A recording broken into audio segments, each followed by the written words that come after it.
خالد صاحب، سیلاب کی تباہ کاریوں کے ساتھ فوڈ سیکیورٹی بھی اب ایک چیلنج ہے، اور بلکہ یہ چیلنج سر اٹھا رہا ہے جی۔ سپلائی چین بری طرح متاثر ہے۔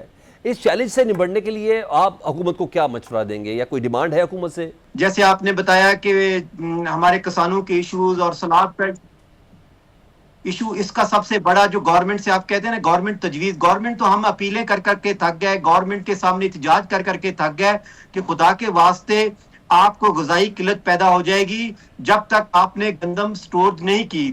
جس پہ صوبوں نے جو اس سال گندم نہیں خریدی، یہ سیلاب سے پہلے ہی گندم کا جو ریٹ تھا وہ 1500 روپے من بڑھ گیا تھا، ڈائریکٹ 2000 سے 3500 من ہو گئی تھی، اور اب تو یہ 4,500 سے 5,000 سے کم گندم نہیں ملے گی۔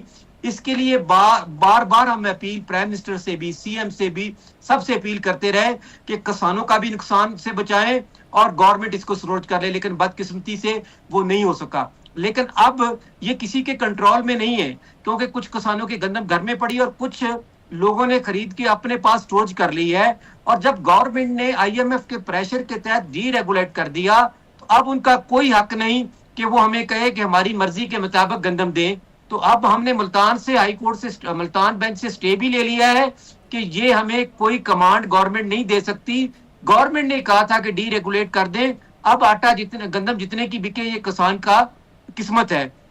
لیکن ہم یہ بھی نہیں چاہتے، کیونکہ غریب کو آٹا سستا ملنا چاہیے، لیکن ہمارے پاس تو ابھی 10 سے 15% گندم بچی ہے، باقی تو ساری کی ساری گندم جو ہے وہ مڈل مین اور بڑے بڑے جو مافیا تھے انہوں نے خرید لی ہے۔ اب وہ گندم 1500 من، ہمیں پچھلے سال 2200 ارب کا لاس ہوا تھا، اور اس 10-15 دن میں 500 ارب کے قریب جو گندم بکی ہے اس میں لوگوں نے پرافٹ لیا ہے، کیونکہ 50% ان کو پرافٹ ملا ہے۔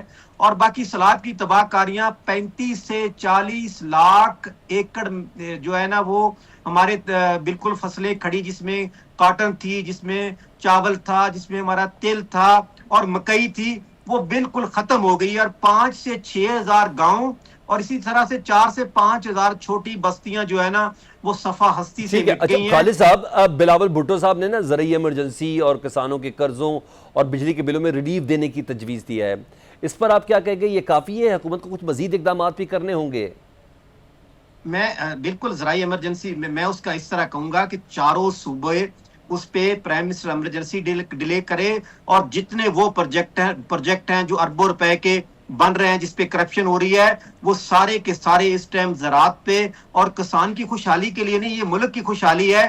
اگلے سال ہمارے پاس 1 مہینہ رہ گیا صرف سندھ کی گندم کاشت ہونے کا، اور اس کے 2 مہینے بعد پنجاب میں گندم کاشت ہونی ہے، اور جتنا پانی ہماری زمینوں پہ کھڑا ہے وہ گندم اگلی فصل بھی کاشت نہیں کر سکتی۔ اور جس طرح ہمارے 2 سال میں لاسز ہوئے ہیں، اس میں ہمارے پاس اتنی طاقت ہی نہیں کہ ہم گندم کاشت کر سکیں ٹھیک۔ جب تک گورنمنٹ پوری طرح سے ہمارے ساتھ کھڑی نہیں ہوگی، فیڈرل گورنمنٹ اور چاروں صوبوں کی گورنمنٹ۔ اور ایمرجنسی ڈکلیئر یہ نہیں صرف زراعت پہ ہو، پورے پاکستان میں ایمرجنسی، اور باقی جتنے پروجیکٹ ہیں ان کو فی الحال روک کے زراعت کو کھڑا کیا جائے، کیونکہ اگر زراعت اس سال گندم کاشت نہ ہو سکی تو اگلے سال کیا آپ کے پاس اتنے وسائل ہیں یا اتنے اربوں ڈالر ہیں کہ ٹھیک۔ گندم آپ باہر سے منگوا سکیں گے؟